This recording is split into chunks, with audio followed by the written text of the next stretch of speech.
Okay, so today we're gonna dive into some interesting materials all about workplace welfare facilities. All right. So we're talking about the guidelines and recommendations Yeah. that are supposed to make sure everybody is healthy and productive at work. Sounds good. Yeah.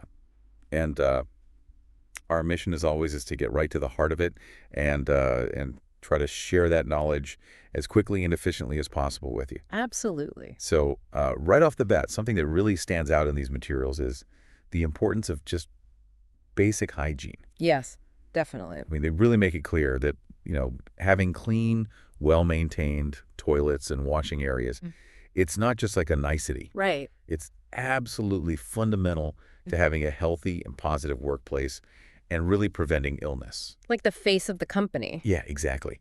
So let's dive into some specifics here. Yeah. The source material that we're looking at, it actually gets into some real detail about like the ratios for toilets and wash basins. Okay. For example, Right. they recommend one toilet for up to 5 men, and then obviously you need more for larger groups. Right.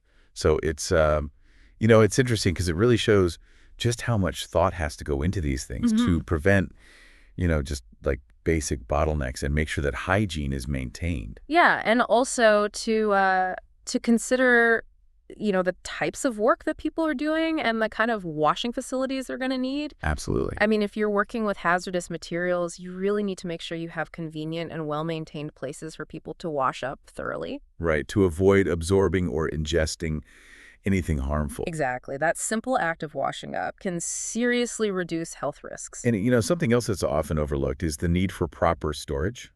Oh, yeah, like lockers and changing rooms. Exactly, especially in workplaces with, specific demands. Right, like if the work is hot or dirty or if there are hazardous substances involved. You need a dedicated space to keep personal belongings separate and clean.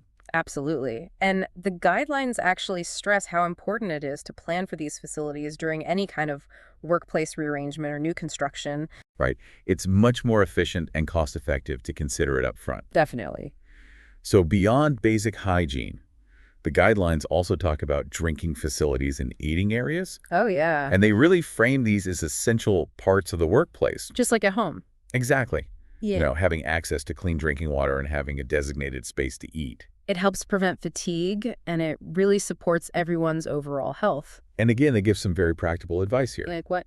Well, for example, they recommend locating water sources conveniently, but away from any potential contaminants. Okay, that makes sense. And they stress the importance of providing comfortable and separate eating spaces. Away from the hustle and bustle of the work area. Exactly. Somewhere people can relax and recharge. Yeah. And of course, maintaining hygiene in these areas is super important too. Oh, absolutely. Access to clean water and proper waste disposal are paramount. One thing I thought was really interesting is that they also mentioned the need for private spaces for breastfeeding mothers. Well, that's a good point. Not always something that's considered.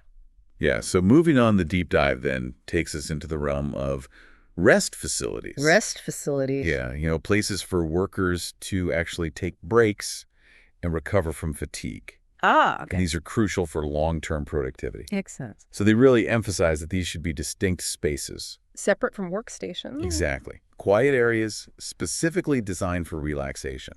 So what makes a good rest area then? Well, according to the guidelines, you want comfortable furniture, good ventilation, even maybe some plants to create a refreshing atmosphere. Oh, that's nice. And, of course, you want nearby access to toilets and washing facilities. Right, of course. But something I thought was really interesting is that they suggest involving workers in the design of these spaces. Oh, that's smart. Yeah, to make sure they actually meet the needs of the people using them. Good idea. All right, so shifting gears a little bit, the materials then go on to cover first aid equipment and access to primary health care.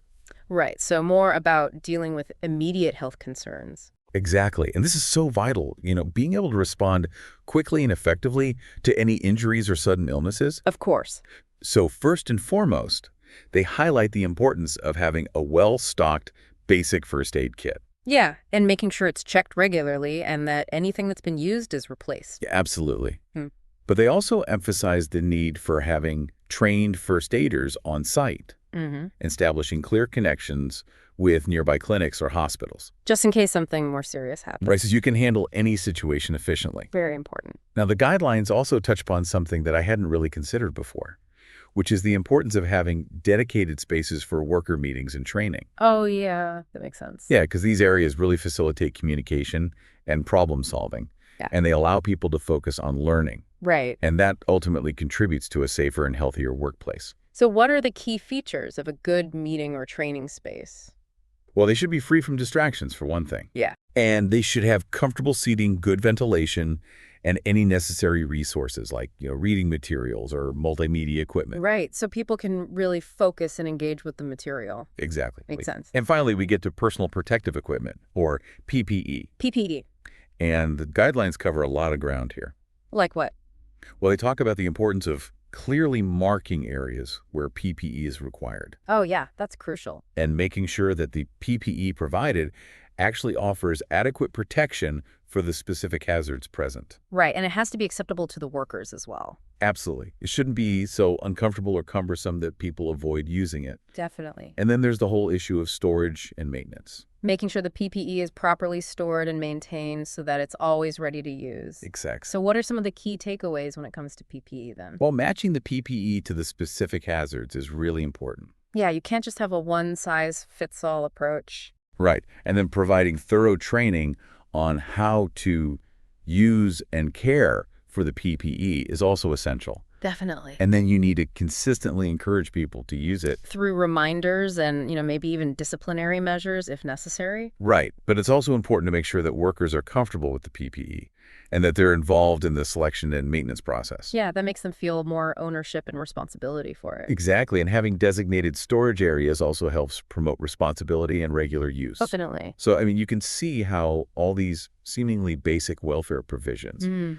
they're really the foundation of a healthy and productive workforce. Absolutely. It's not just about ticking boxes. It's about creating an environment where people feel valued and supported. Right. And that ultimately benefits everyone. It's a win-win. So I guess the question for our listeners today is, what is it? when you think about your own work environment, what's one key insight from all of this that could lead to a real improvement? Something to ponder. Yeah, that's your takeaway from this deep dive. Thanks for listening. Thanks for joining me. My pleasure.